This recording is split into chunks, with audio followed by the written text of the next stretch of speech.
Yeah, I thought so. Hello, my sweet potatoy friends. Welcome to another edition of the Nintendo News Roundup. 2 out-of-town trips over as many weekends really did kind of throw off the timing of the last few roundups, but I am back. I am recording this at the normal time, and I plan on releasing it at the normal time. Don't make a joke about how the normal time is late, because I already thought of that one. Anyway, let's get started. Nintendo is currently seeking level designers to specifically develop new 2D action games. Obviously, they don't go into any details about what games these might be, but it could really be anything, and so these kinds of things are always pretty exciting. This could be a new Yoshi game, a Kirby game. This could be the next, are they doing a real 2D Mario game, like an original one?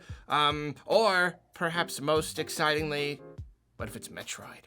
What if it's Metroid? Oh, what if it's Metroid?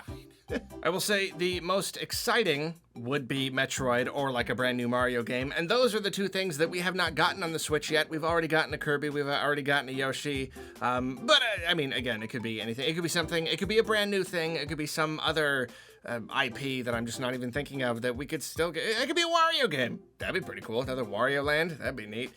So if this leads to anything, we'll just have to wait and see. That's the catchphrase. That's the Nintendo News Roundup catchphrase. Also, Nintendo announced this in a tweet, and if you follow the tweet to the Nintendo website, you can also find positions for 3D action game developers as well, but this is a little more, that's a little more vague. You know, there are a lot more that could mean, so it's not quite as interesting. And then this one broke just as I was about to record this, so I feel like I'm actually on the cutting edge here of reporting, even though by the time you hear it, it'll still be only a few days later.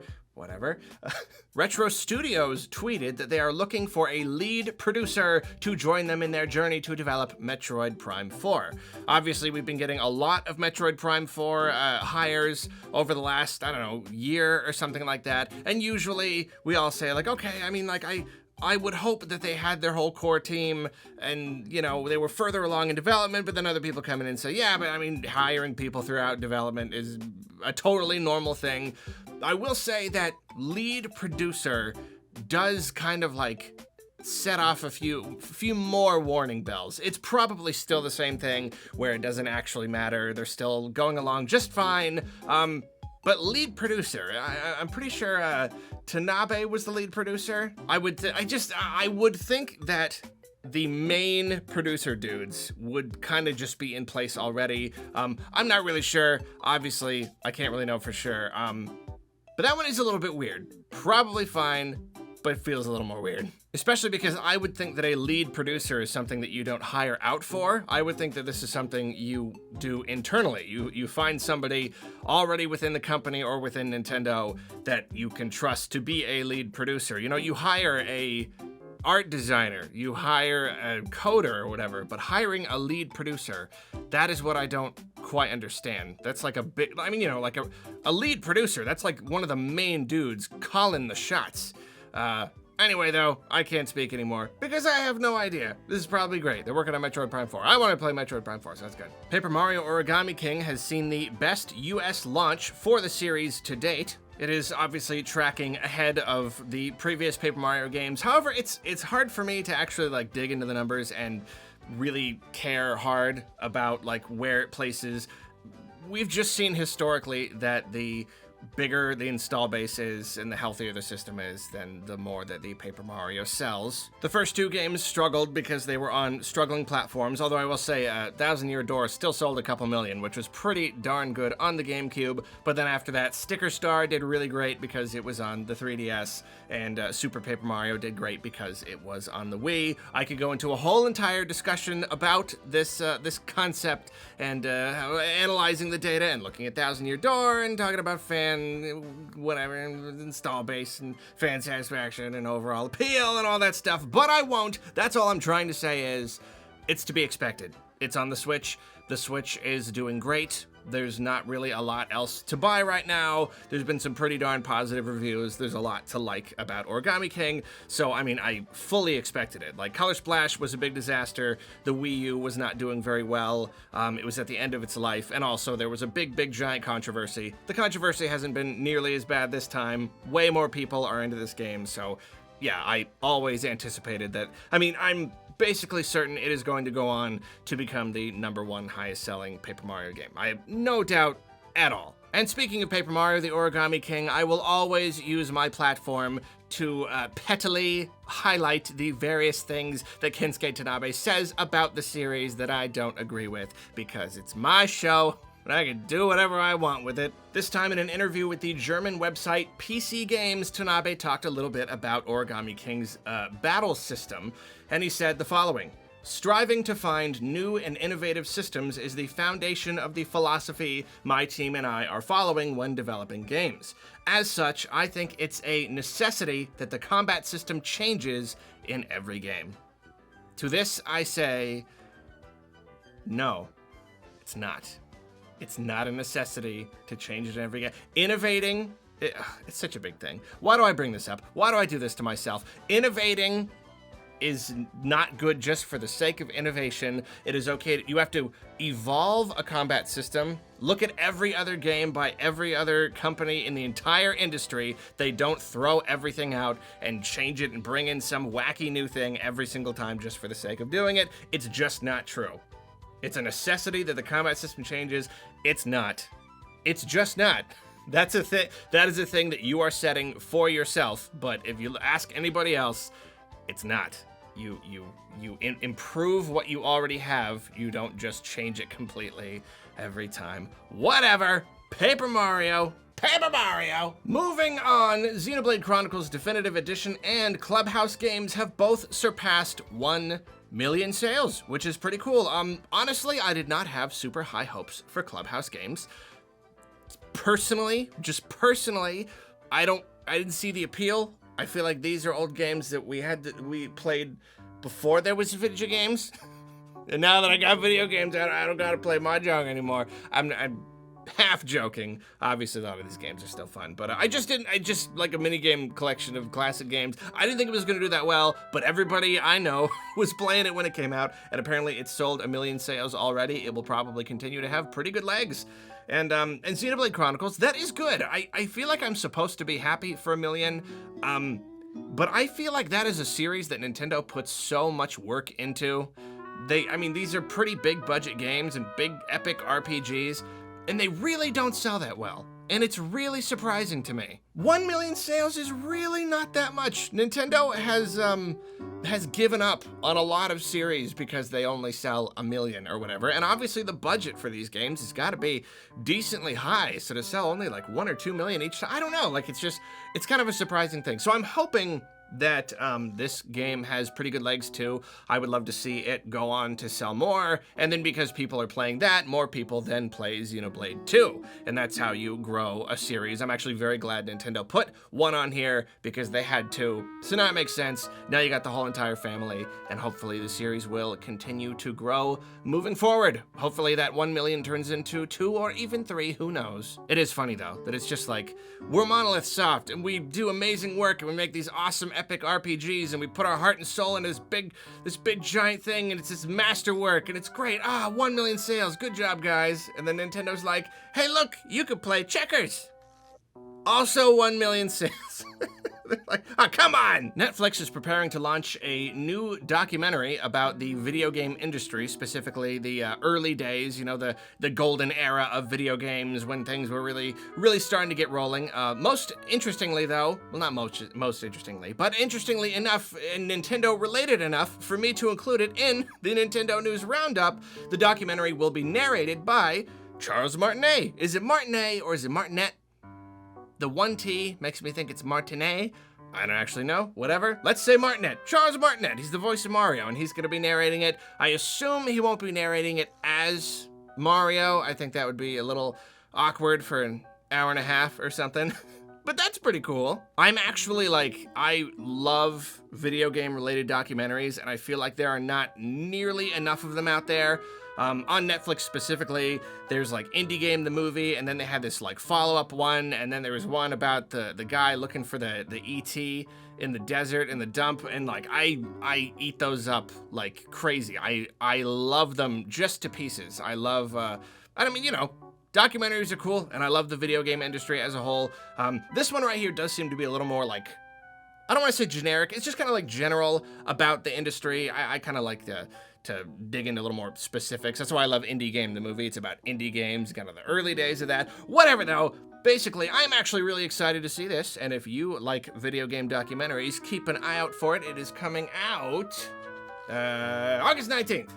There you go, just a couple of days. So last week we talked about how Animal Crossing is selling stupidly well. Well, apparently now it has been deemed Japan's second best-selling video game ever.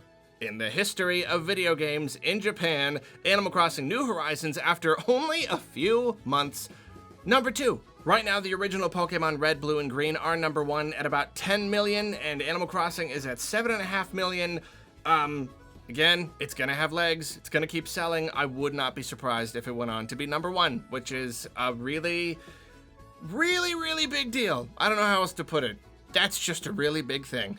Good job, Nintendo. And in other Animal Crossing related news, because there are always multiple Animal Crossing related pieces of news, Hellmans Mayonnaise is running this whole entire thing where between August 17th and August 22nd, you can visit their island. You have to get a dodo code from them. And from there, people can give them their spoiled turnips. Like, specifically, they want spoiled turnips. And they are offering to give away meals. Basically, for each spoiled turnip they get, they will donate a meal to Second Harvest, which is a food charity that just provides meals for vulnerable communities across the country. That's the quote on Nintendo Life. I'm not gonna pretend like I knew who Second Harvest was before I read the article. But yeah, they're looking at a target of 25,000 meals donated. So I'm having a hard time. And then like the island itself, they've got a whole bunch of stuff to see. It looks like they fixed up their island and made it super cool place to like visit. Personally, I don't know how, I feel like this is the sort of thing that's gonna get really gummed up real quick.